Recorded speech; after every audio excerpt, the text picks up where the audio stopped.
நெய் தீபம் ஏற்றி 6 நெய் தீபங்கள் தாமரை தண்டு திரி போட்டு தீபம் ஏற்றிட்டு செவ்வரளி மலர்களால் செவ்வாய்க்கிழமையில குளிகை நேரம்னு சொல்லக்கூடிய 1 to 1:15 இந்த டைமில் எந்த கடனை செலுத்தினாலும் ஆதிச்சித்த டிவி நேயர்கள் அனைவருக்கும் வணக்கம். பெற்றோரையும் சித்தர்கள் நேசிப்பும் இயற்கையை பாதுகாப்பும்.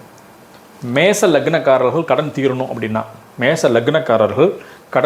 அப்படின்னா செவ்வாய்க்கிழமை நாட்களில் முருகப்பெருமானுடைய ஆலயத்துக்கு போயிட்டு நெய் தீபம் ஏற்றி 6 நெய் தீபங்கள் தாமரை தண்டு திரி போட்டு தீபம் ஏற்றிட்டு செவ்வரளி மலர்களால் அர்ச்சனை செய்துட்டு அவரை முருகப்பெருமானை வழிபாடு செஞ்சுட்டு வந்தீங்க அப்படின்னா கடன் தீரும்.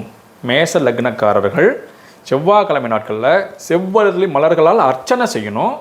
6 நெய் தீபம் தாமரை தண்டு திரி போட்டு தீபம் ஏற்றணும். அந்த நாட்களில் வாய்ப்பு இருந்தால் முருகப்பெருமானுக்கு சிவப்பு வஸ்திரம் வாங்கி கொடுக்கறது, குங்குமம் வாங்கி கொடுக்கறது, சிவப்பு கலர் மாலை வாங்கி கொடுக்கறது, அபிஷேக பொருட்கள் வாங்கி கொடுக்கறது, இது எல்லாமே நீங்கள் செய்யலாம். இதை செஞ்சிங்கனாலும் சீக்கிரமாக கடன் அடையும்.